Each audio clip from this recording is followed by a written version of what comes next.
Hi అండి, welcome back to my channel Vanaja's creations. ఈరోజు మన రెసిపీ వచ్చేసి తెలంగాణ స్పెషల్ సర్వపిండి ఎలా తయారు చేసుకోవాలో నేను మీకు చూపిస్తాను. క్రిస్పీగా చాలా టేస్టీగా ఉంటుందండి ఈ రెసిపీ. ఈవినింగ్ స్నాక్స్లోకి సూపర్గా ఉంటుందండి. ముందుగా ఒక గిన్నె తీసుకొని అందులో 2 కప్పుల వరకు బియ్యం పిండి వేసుకున్నాను.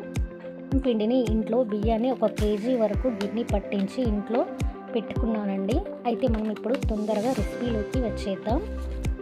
1 స్పూను జీలకర్ర, 2 స్పూన్ల నువ్వులు, సన్నగా తరిగి పెట్టుకున్న పచ్చిమిర్చి 1/2 కప్పు, దీనికి బదులుగా పచ్చిమిర్చి పేస్ట్ కూడా వేసుకోవచ్చండి. 1/2 కప్పు వరకు సన్నగా తరిగిన ఉల్లిపాయలు, అలాగే సన్నగా తరిగిన కరివేపాకు, కొత్తిమీర, పుదీనా 1 కప్పు వేసుకున్నానండి.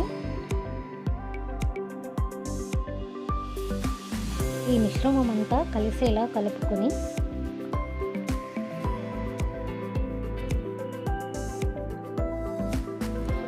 కొంచెం పసుపు, 1 స్పూన్ కారం, రుచికి సరిపడా ఉప్పు వేసుకొని కలుపుకోవాలి.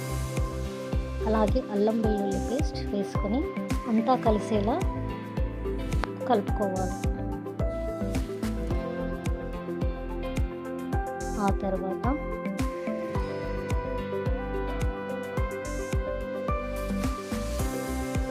కొద్దిగా నీళ్లు పోసుకుంటూ పిండంతా కలిసేలాగా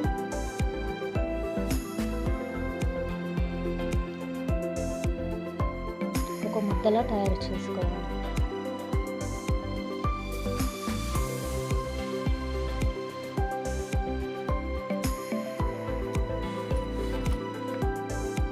అందులోంచి కొంచెం పిండి ముద్దను తీసుకొని స్టవ్ పై పెనం పెట్టుకొని 1-2 స్పూన్ల నూనె వేసుకొని